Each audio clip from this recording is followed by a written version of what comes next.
तो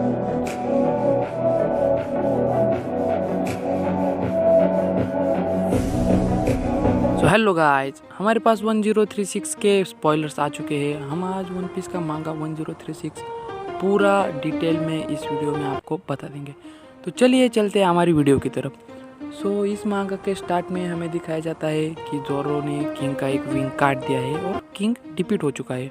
जैसे कि हमारे जोरो भैया ने कहा था कि मैं किंग को एहसास कर दूंगा कि वो अपनी ज़िंदगी जिंदा बचा तो ज़िंदगी में नहीं भूल पाएगा, और कुछ ऐसा स्कार जोरो भैया ने देखकर भी दिखाया।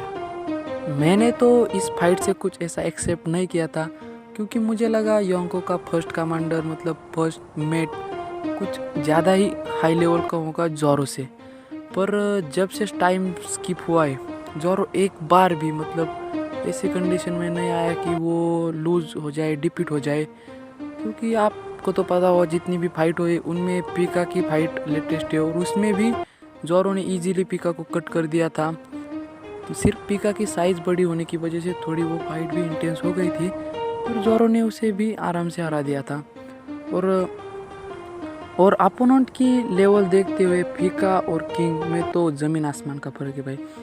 और जोरो ने उसे किंग को भी हरा दिया। हाँ, लेटेस्ट ही जोरो को कॉन्करर्स हाकी है हमें पता चला है, और उसने उस कॉन्करर्स हाकी का ही पूरी तरह से यूज़ करके किंग को हरा दिया है। क्योंकि ऐसा भी कुछ हो सकता है कि जो लुनारियंस है उनकी वीकनेस हो कॉन्करर्स हाकी, क्योंकि उनकी प्रजाति बहुत ही स्ट्रांग थी और वो अचानक विलुप्त हो गई। और वर्ल्ड में कॉन्करर्स हाकी यूज़र्स भी थोड़े कम ही होते हैं वन पीस वर्ल्ड में, माना कि। पर जोरो ने फुल कॉन्करर्स हाकी का यूज़ भी नहीं किया होगा, क्योंकि वो उसे अभी मिली है, और उसने किंग को डिफीट कर दिया। तो इस तरह हमें 1036 की शुरुआत दिखाई जाती है। उसी के बाद हम जाते हैं CP0 की तरफ। CP0 की तरफ जहां आपू, एक्स ड्रेक और नंबर दो नंबर्स होते हैं बड़े बड़े, वो उनकी फाइट चल रही होती है। तो उसमें आपू बिट्रे कर देता है, वहाँ से भाग जाता है या कुछ हो जाता है, ये तो हमें साफ साफ नहीं दिखा है।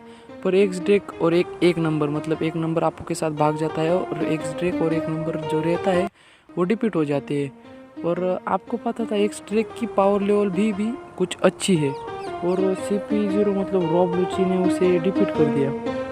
आप सोचिए ना, रॉब लूची की पावर लेवल भी कितनी हाई हो गई है। उसकी कैरेक्टर डेवलपमेंट मुझे लगता है अच्छी हो गई होगी, क्योंकि वो CP0 का इकलौता मेंबर है जो ऊंचाइयों पर है। उसी के बलबूते पर CP0 लगभग खड़ी है ना। जैसे कि आप सबको पता है कि एक्स ड्रेक डिफीट हो चुका है, अब CP0 के मेंबर डायरेक्ट निको रॉबिन की तरफ जाएंगे, और हमारे जो ट्रॉय हेड्स लूफी, जोरो, सांजी ऑलरेडी अपनी फाइट्स में बिजी है, और एग्जॉस्टेड हो चुके होंगे या फाइट्स में बिजी रहे होंगे। हमारे टॉप के फाइटर्स तो बिजी ही है, और रॉब लूची ने एक्स ड्रेक को डिफीट किया है। वो भी कुछ स्ट्रॉन्ग है, इसीलिए उसके लिए एक स्ट्रॉन्ग अपोनेंट ही चाहिए। और दूसरी तरफ हमारे उसाप ने केमोन, किकू बहुत इंजर्ड है, और वहाँ उसाप बहुत सारे एनिमीज को अकेला ही होल्ड करके रखा है। और इस तरह उसाप बहुत अच्छा काम कर रहा है वहाँ।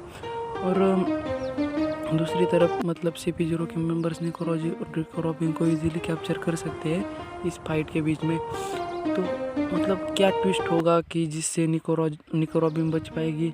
वहाँ ब्लैक बियर्ड आ सकता है, या शैंक्स आ सकता है, या मरीन्स आ सकती है। मरीन्स आए तो भी कोई फ़ायदा नहीं, और शैंक्स या ब्लैक बियर्ड आएगा तो कुछ हो सकता है, क्योंकि ब्लैक बियर्ड को पता है निको रॉबिन CP0 के हाथ लग गई तो उसे एक एग्जीक्यूशन कर देंगे या उसे जेल में डाल देंगे। और ब्लैक बियर्ड को निको रॉबिन सोने के अंडा देने वाली मुर्गी जैसी है, इसलिए वो ब्लैक बियर्ड निको रॉबिन को लेना चाहेगा।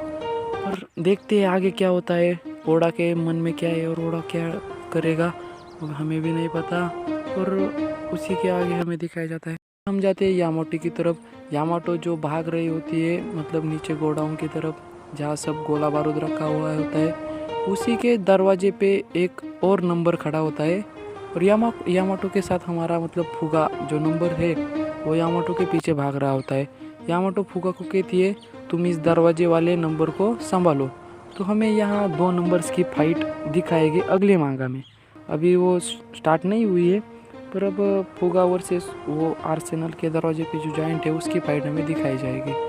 और इस तरह हम जाते हैं हमारी मतलब वो राइजो की फाइट, आपको तो पता होगी राइजो और सिर्फ फुक्रोजी। तो मुझे लगा वो फाइट जोरो और सांजी से पहले ख़त्म होगी, और वो फाइट बहुत ही लंबी जा रही है। जैसे कि उन्होंने कि कोई तो निंजा टेक्निक और कोई जुत्सु यूज़ किया है, जिससे वो दोनों ऐसी कंडीशन में फंस गए हैं कि दोनों हिल नहीं सकते या एक दूसरे पे अटैक नहीं कर सकते। It's like shadow paralysis jutsu के टाइप में, तो शैडो पैरालिसिस नहीं है, पर चलिए। तो ये उनके बारे में दिखाया जाता है हमें। उसके बाद काइडो और लूफी की भी फाइट दिखाई जाती है। काइडो लूफी को हिट करता है, मतलब अपने हैमर, मतलब उसका जो हथौड़ा है उससे, और वो लूफी भी उसे एक बहुत खतरनाक पंच देता है विथ रियू कोटिंग, और दोनों भी नीचे गिर जाते हैं। और लूफी खड़े हुए हंसता है, और काइडो भी हंसता है। हंसते हंसते वो दोनों खड़े हो जाते हैं, और लूफी कहता है मज़ा आ रहा है, काइडो भी कहता है सेम हियर। मतलब आप सोचिए ना, योंको को लूफी के साथ फाइट करते हुए मज़ा आ रहा है। मतलब लूफी की पावर लेवल इंक्रीज हो गई है, मतलब कुछ तो लूफी के साथ रियू की वजह से हो रहा है। और मुझे लगता है, आप सोचिए ना, आपको क्या लगता है लूफी की हमें यहाँ अवेकनिंग देखने को मिलेगी, या गियर 5 देखने को मिलेगा, या कॉन्करर्स और एडवांस कॉन्करर्स हाकी देखने को मिलेगी? सो आपको कुछ लगता होगा तो मुझे कमेंट कीजिए, नहीं लगता होगा तो जाने दीजिए। सो जाने से पहले मेरे चैनल को सब्सक्राइब कीजिए, लाइक कीजिए, और मांगा स्पॉइलर के लिए हमारे चैनल पे बने रहिए। लेटेस्ट मांगा स्पॉइलर आते ही आपको मिलेंगे, ये हमारी मतलब है। तो आप चलिए, आज की वीडियो यही खत्म